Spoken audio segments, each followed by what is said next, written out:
Today on episode number 348 of the School of Podcasting's morning announcements, we're going to talk about getting to know your audience. We're going to answer the question, is audio better than video for content marketing? Hit it, ladies. The School of Podcasting with Dave Jackson. Podcasting since 2005 and bringing my 20 plus years of training skills to the microphone. I am your personal podcast coach, Dave Jackson. Thanking you so much for tuning in. This is the original podcast about podcasting. And if you are new to the show, we talk about all things podcasting, from planning to recording to promoting, all points in between. And if you're looking to start a podcast, good news, I've got a place for you. It has everything you need. The website, schoolofpodcasting.com. I look forward to working with you. Now, if you'd like to be on the show, if you'd like to get involved, I'd love to have you be part of the conversation. Here's how you can contact me. My email is dave@schoolofpodcasting.com. My voicemail is 888-563-3228, courtesy of podcastvoicemail.com. I've also got a voicemail button out at the website if you're on an iPad or something with a microphone built into it. Also works on the iPhone. If you're interested in that, would love to hear from you. And of course, you can just leave a comment out at our website, which I said before is schoolofpodcasting.com. And I always like to start off the show with a bit of podcasting success. And today I'm very blessed to share a little clip from Dr. Nina, who, well, I'll just let you tell. She's going to tell you her story. Take it away, Dr. Nina. This is Dr. Nina Savell Rocklin, host of Win the Diet War with Dr. Nina. 6 months ago, I barely knew what a podcast was and no idea how to create or produce one. 10 weeks ago, I launched my podcast, which has since been downloaded over 9,000 times and was named new and noteworthy on iTunes. So how did I get from what is a podcast anyway to, whoa, lots of people are listening to my podcast? Just one answer: Dave Jackson, School of Podcasting. I completely started from scratch. Like I said, I had no clue. I knew nothing about the technology needed to create a podcast, other than I knew what a microphone was, but basically that's it. Dave helped me buy the right equipment. He coached me on how to use it. And he also put me in touch with great people who did the artwork and voiceovers. His tips on talking points and sounding natural were absolutely invaluable. There is just no way, absolutely no way, that I could have created Win the Diet War without his help. So if you're interested in creating a podcast, or you want to bring an existing podcast to a new level, I highly, highly, highly recommend Dave Jackson and the School of Podcasting. Wow. Thank you. Thank you. That just, wow. I'm blushing. Can you hear me? Can you hear me blushing right now? If that made a noise, it would be very loud. But thank you so much, Dr. Nina. You can find her again at winthedietwarpodcast.com. And I remember I started with her. We got on Skype, and I was literally showing her how to plug in her equipment and walked her through getting good recording levels and just letting her know. It's like, just talk to it like you're talking to me. And it really is a good podcast. If you're looking to lose weight, definitely check it out. And we also killed the myth. A lot of people said you had to have at least 3 episodes to be new and notable, and I think she had 2, if not 1.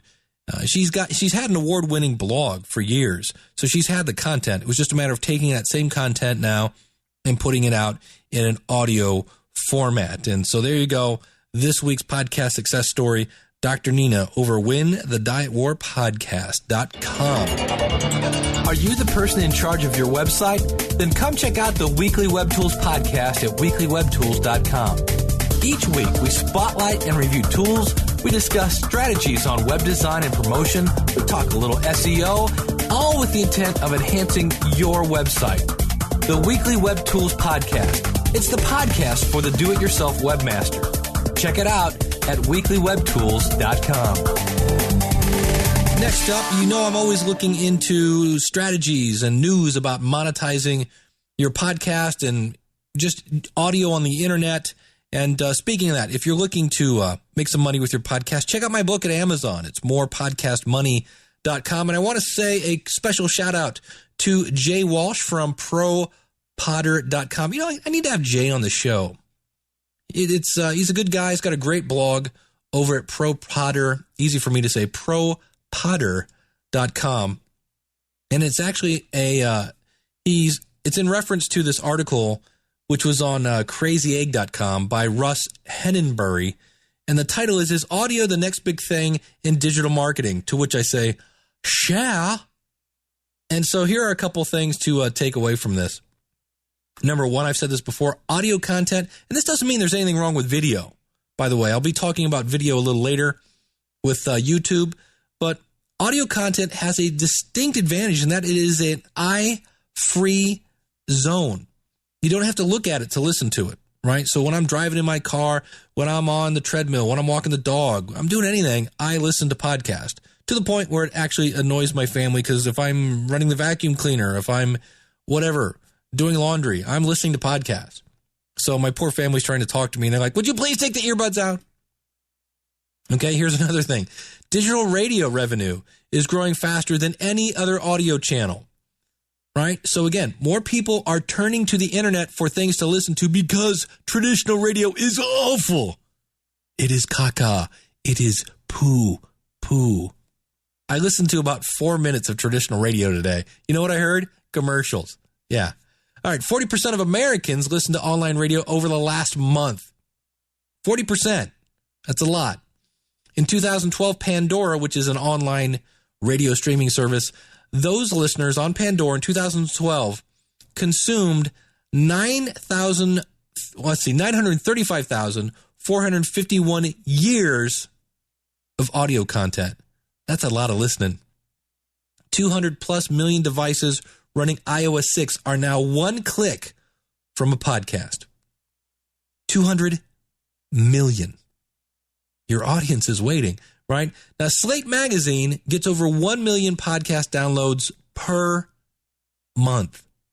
Now, what's interesting about that? I've never heard of Slate Magazine. I'm going to check them out now. But there's this giant infographic, which is kind of weird because this is an audio podcast. But I'm going to kind of tell you a little bit about it. So we said, again, audio is eye-free content. And that's a big key to that. Like we said, another one here, 38% of Americans now listen to audio on digital devices each week. And that is projected to double by 2015. So it's funny because people that got into podcasting, in 2007 at times thought, oh, I kind of missed the ball because I didn't get in 2004, 2005. You can get in now. The water's warm. Come on in because more and more listeners are turning to the internet for content. Here's an interesting stat. 37 million people go to the gym.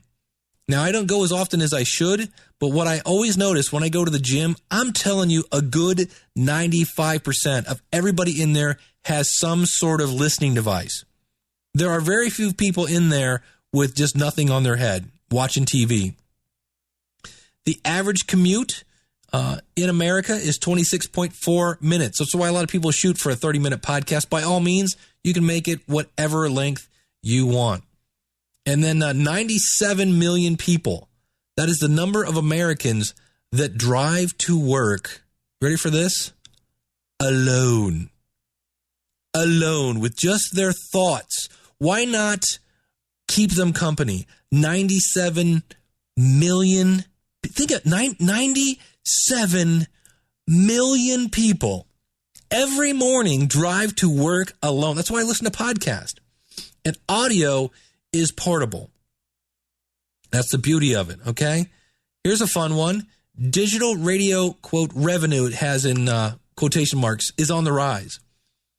Digital radio is only 4% of radio revenue, but it's growing faster than any other source by 15%. So digital radio is where the money is going. We mentioned that online radio is going up. Here's a fun one. We mentioned Pandora, 32.8 million registered users of Spotify. Of those, 4 million of those 32 million are paid subscribers, which is an interesting stat. When you look at, now that was launched in 2008. So it's been going, 5 years now? 32.8 million registered users. Of that, 4 million are paid. So 12% of Spotify listeners, if we use 33 million instead of 32.8, 12% are paying for it. 70%, that is mobile makes up 70% of all Pandora usage. We've been mentioning this before, that more and more people now are consuming podcasts. They are consuming audio on their phone. Not so much an iPod like in the days of 2005, 2000. Everybody's doing it on their phone. So, again, your audience is growing. It's now easier to consume podcasts. It's a great time to jump in. In 2011, 18 million was subscription revenue in 53 million registered users and $120 million in advertising revenue. That's for Pandora. In 2012, we went from 18 million to 34 million subscription revenue. In 2011, $53 million registered users, 175 plus million registered users. In 2011, again, 120 million advertising revenue, 240, that is double million advertising revenue. Key takeaway, online digital radio is hot, and Pandora has a big lead in the competition. Of course, their stat here on podcasting, nearly 1 in 3 Americans have listened to a podcast, and that's likely to increase with the release of Apple's new podcast app, which they just came out with a new version of it. And so now, to make podcasts more accessible, Apple has baked a podcast app right into iOS, and 200 plus million devices now are running iOS 6 and are one touch away from accessing a podcast. Now, I mentioned the Slate magazine, 1 million podcasts per month, nearly double the number from 2010. They have nearly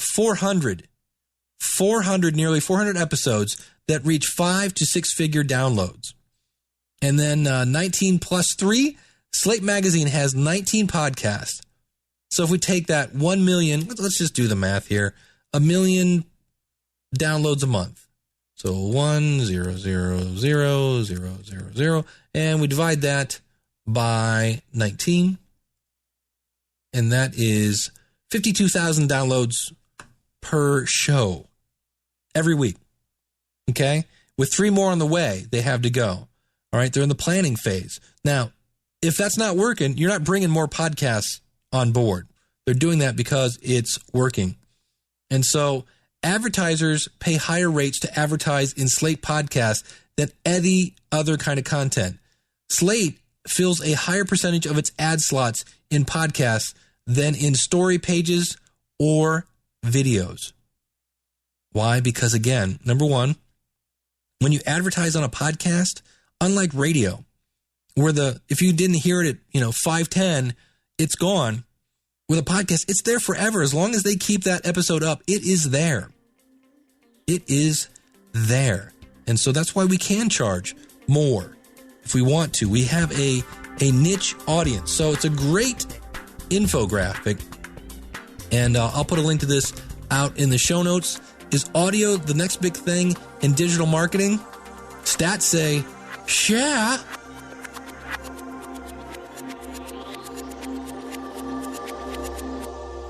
All right, next up, we're going to talk about getting to know your audience. And it's hard when, well, first of all, when you first start out, you don't have an audience. But actually, that's a good thing. Because as you first start out and you get that first email comment and you get that first voicemail and you get a comment on your blog that's a legitimate comment, that's not, I like you content, you good stuff, I especially like last part. Good. I will come back. Blah, blah, blah. Those are horrible. Those are fake comments. Because you can reach out to those people. Because you're not outnumbered by 8 million to 1 yet. And really get to know those people. And make them friends. That will give you great insight. But here are some other things that I've been doing that I was like, wow, did I miss that? Now, I occasionally put out videos on YouTube. If I have something that I feel is very visual, won't work in an audio format, I will put out a video. If you go to schoolofpodcasting.com/DaveTube, that'll take you over to my YouTube channel. And I just happened to see where somebody subscribed to my channel. And so I went out and I started to go through my subscribers. You can actually click on it and see who all the people are. And I'm just going to click on one random here. It's Brian. Oh, Brian, I'm going to butcher your name. Balch, Baulch.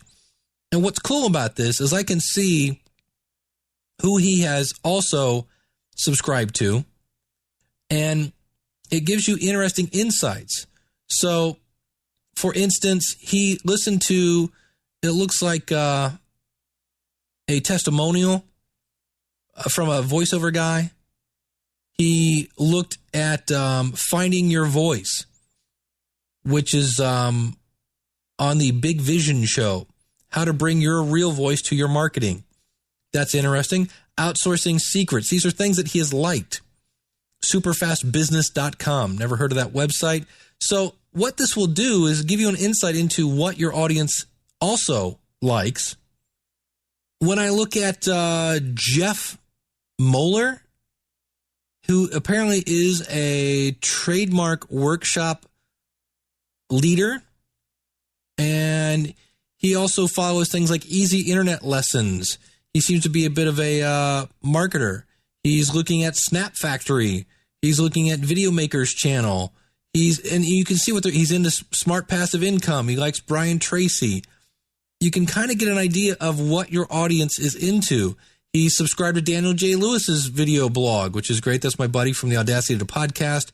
And so you can kind of see the interests of your audience and see if there's anything that maybe you should be talking about that you can say, hey, I bet Jeff is going to like this one.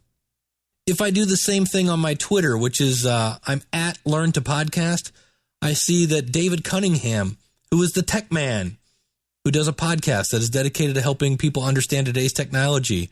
I see where Chip Kren, I believe is how I pronounce it, he says, I am the WordPress guy. Now, I've never heard of Chip Kren, and I'm going to look at his information. I'm also going to unfollow a bunch of people that I have no clue of who I've followed in the past. I kind of messed up my Twitter account. Richard Farrer is an electronic engineer by trade, self-confessed geek, blogger, and podcaster. Although, as often happens, life has a habit of taking us on unplanned journeys. Sounds like a guy I want to know. And this is where this is why they call it social media. And I want to get to know these people. That's why I want to start unfollowing people that I know for a while I briefly used an automated system. And I just started following people because they followed me. I didn't really do any investigation. And I need to fix that. Because podcasting is about making a personal connection with your audience. And that's going to take time. That's going to take effort. And but there are ways you can get to know your audience. So if you have anything like a Google Plus account or a Twitter account or a YouTube channel, look at the people who are following you. That will give you insights and tips into maybe what you should be covering on your podcast. Or in some of these, I'm seeing there are resources that I can investigate to bring into this podcast. Ladies and gentlemen, it's now time to take a historical look at the School of Podcasting. Enjoy. Oh, yes, and that music can only mean that it's time to dig into the vault of the School of Podcasting and look at the last week of March. In 2006, we had recording tips from a sound engineer. In 2007, this brings back some memories. I was talking podcast secrets with Paul Culligan. And I said last week I was having a hard time finding some of my March archives in 2008. I figured out why. In the last week of March in 2008, I was talking with the creators of Tryo, Tryo. And if you're like, that's funny, I don't remember hearing about that, it's because they went out of business. So a lot of those, right? They're up there with Podango and a couple other services that sounded good, didn't quite make it. In 2009, we talked about how your podcast does not have to be 20 minutes. We talked about the average commute earlier, but it doesn't have to be. You're in control.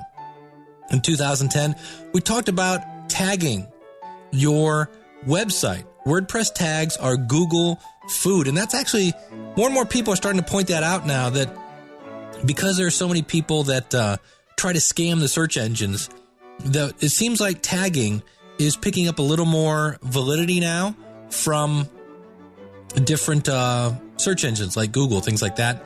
And in 2011, we were talking about Wizard Media. They came out with their new web-based premium subscription service. And if you want to hear about that, I'll have links to that out in the show notes. And then last year, we were talking about another bad media host and the fact that you are a lot like your audience. And if you'd like to connect with that older evergreen content, simply go out to schoolofpodcasting.com/348, and you'll find everything we talked about in today's show notes out there. Again, at schoolofpodcasting.com/348.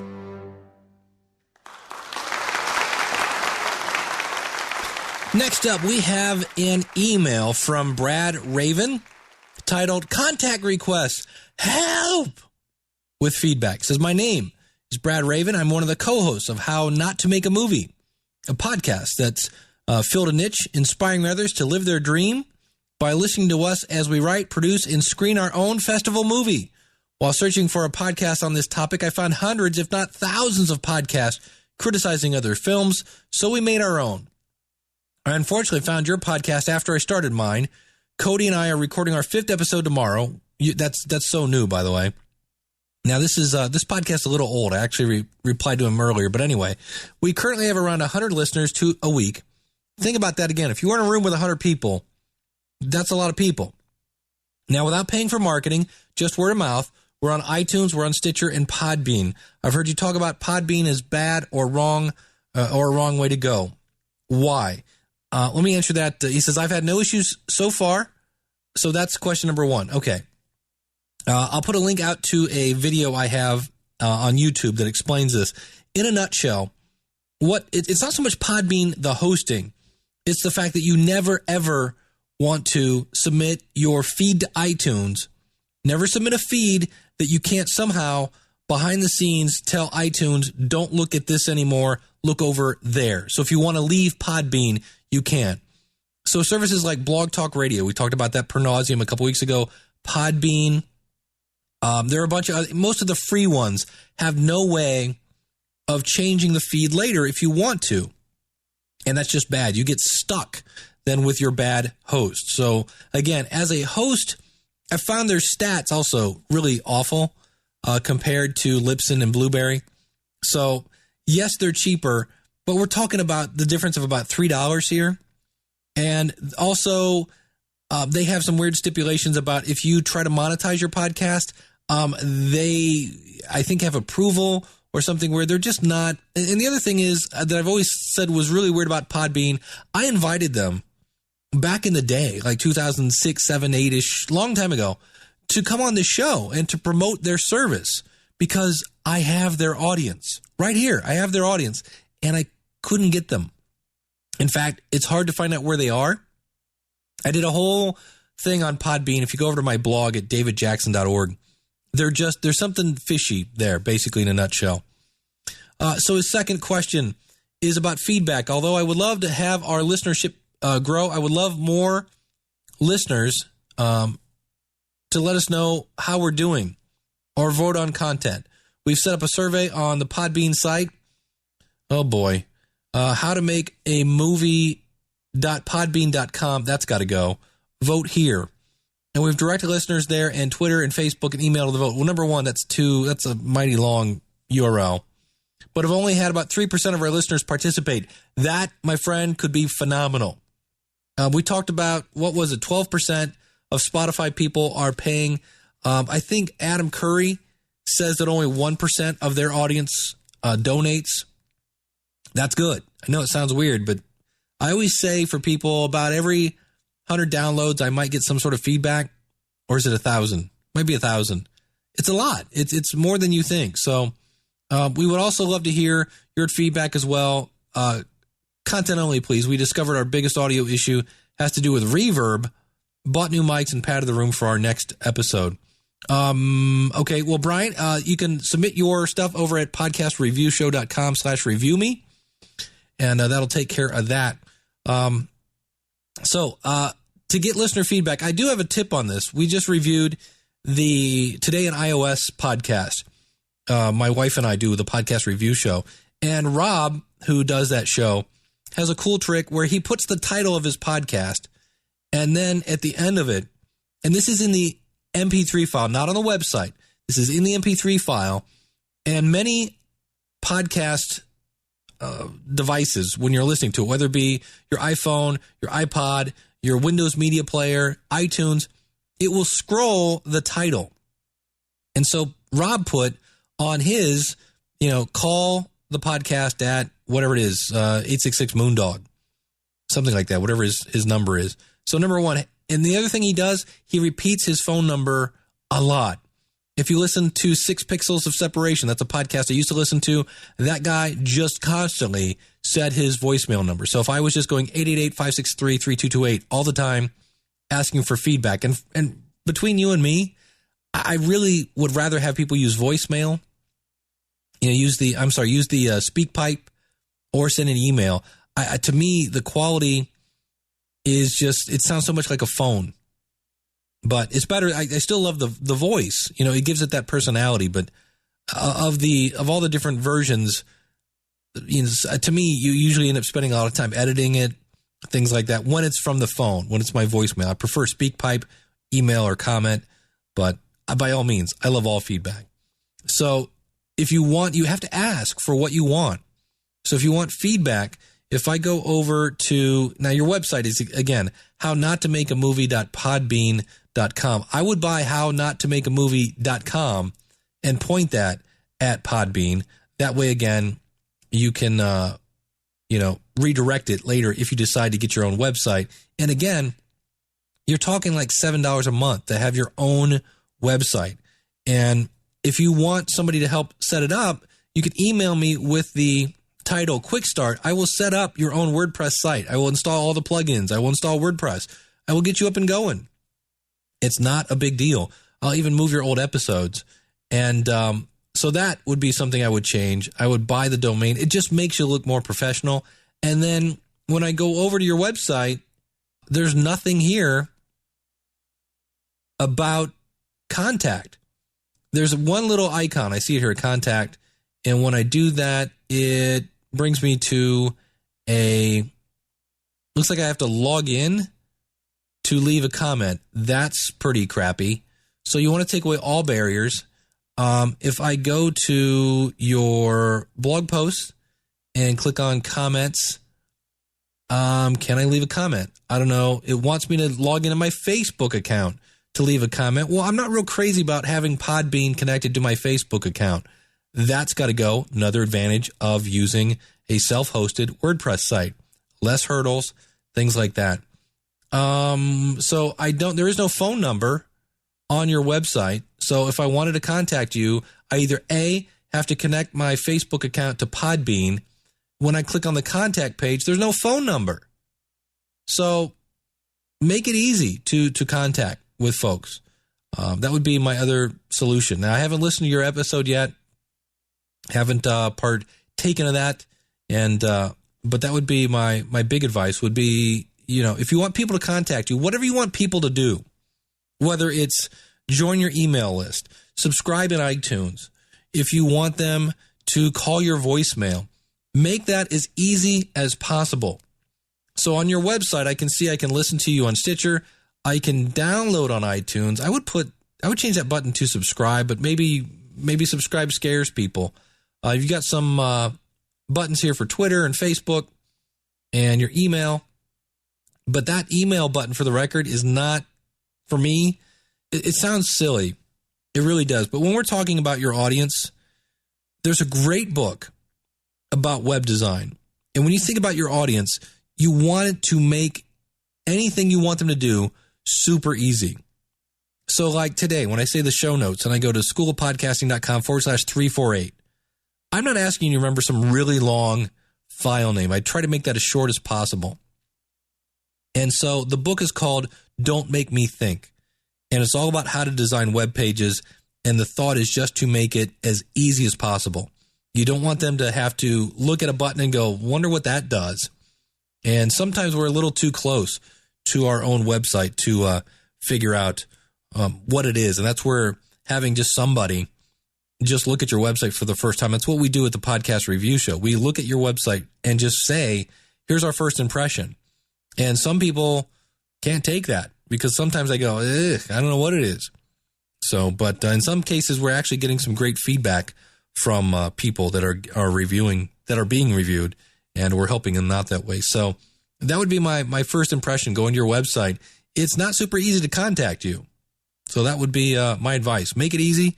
And then if you want people to call in, whatever it is, get a SpeakPipe. I don't know if you can put SpeakPipe on a Podbean website. That'd be my biggest advice.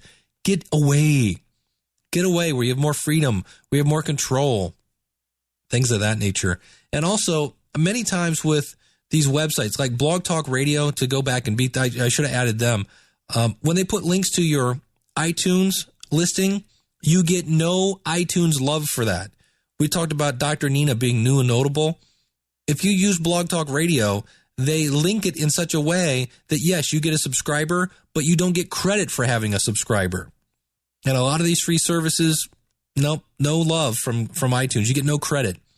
And consequently, you're missing out on being featured and things like that. So that's why I always say, I'm here to help you avoid the podcasting pitfalls. And I know they're cheap.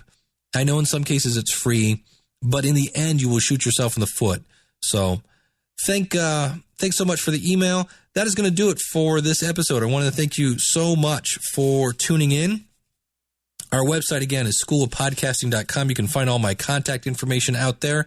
And reminding you that I'm doing a test for probably a couple more weeks on Saturdays at 11 a.m. Eastern Standard Time. I am podcasting live. If you go to schoolofpodcasting.com/live, it will take you right there. I have been playing with Blog Talk Radio just to see how many people, because they one of the things they sell you on, hey, for the $50 a month you're spending, we're going to promote your show. And they basically just make it sound like there's so much traffic on your website, on their website, that you're just going to get listeners from people just stopping by. Because it shows that, hey, Dave is live on their front page, even though I'm not paying anything for it. I'm just using their free account. And last week I had a listener live. The week before that, I think I had 3 listeners live. And I think the week before that, I forget how, but we're talking like you can count on one hand the number of live listeners. The almighty, massive Blog Talk Radio traffic is, yeah. And that goes the same for SoundCloud, by the way. I know SoundCloud, I'll throw this in, little bonus content here. SoundCloud changed their pricing, and they are desperately trying to get into the podcasting realm. And much like Podbean, SoundCloud has no way to change your feed later. If you use them as a host and then say later, wow, their stats suck and I'm paying too much money, you can't get away if you've used their feed to submit them to iTunes. You go to say iTunes, hey, you go to leave, and iTunes is looking at SoundCloud. It's looking at Podbean. And you're like, no, iTunes, look over here. I joined, I've taken this a little more seriously. I have my own self-hosted WordPress. Look over here. You can't get iTunes to look away. That's why you don't want to use those accounts. And so SoundCloud lowered their price. It doesn't matter. Their stats aren't that great. And yes, you can leave a comment on the audio player of SoundCloud. I don't want comments on SoundCloud. I want it on my website. That's where I want people to go. And yes, you can embed the player on your website. It adds a little more hoops to jump through to get the audio into your RSS feed and display the player, as opposed to just copying and pasting a link from Libsyn or Blueberry and using the PowerPress player. It just makes things harder. So let's see. It's a little harder. You pay too much for it. Your stats aren't as good, and you have a possibility of shooting yourself in the foot. Other than that, SoundCloud is great, and I appreciate the fact that they lowered their pricing. But when I was using it, I was a beta tester. I told them, I said, no, this isn't going to work. This is what you need to change. And I appreciate the fact they've lowered the price. I might have to go back and check again, see if they've updated their stats. But this was 6 months ago when I was playing with it, and it's not a good solution. Again, Blueberry, Libsyn, those are the 2 media hosts that I recommend. So there you go. A little bonus content here at the end. And thank you so much for tuning in. If you are looking to start a podcast, if you need podcasting resources, here's some links for you. Again, sign up at the School of Podcasting. Just go to schoolofpodcasting.com. If you're looking for music, if you're looking for graphic people, if you're looking for all sorts of things, go out to schoolofpodcasting.com/links. If you're looking for tips on starting your podcast, I've got a streaming radio station. Go to schoolofpodcasting.com. Go to schoolofpodcasting.com/FM. Go to schoolofpodcasting.fm. I kind of hate the fact that changes my branding there, by the way. Also, if you'd like to follow me on Twitter, it's @LearnToPodcast. So, it's a mouthful. Thank you so much for tuning in. It's time to start living a life worth podcasting about, and more importantly, it's time to start podcasting about your life, and I'm here to help you. Thank you so much for tuning in, and we'll see you again real soon with another episode of the School of Podcasting's morning announcements. Stay well, and God bless. Take care.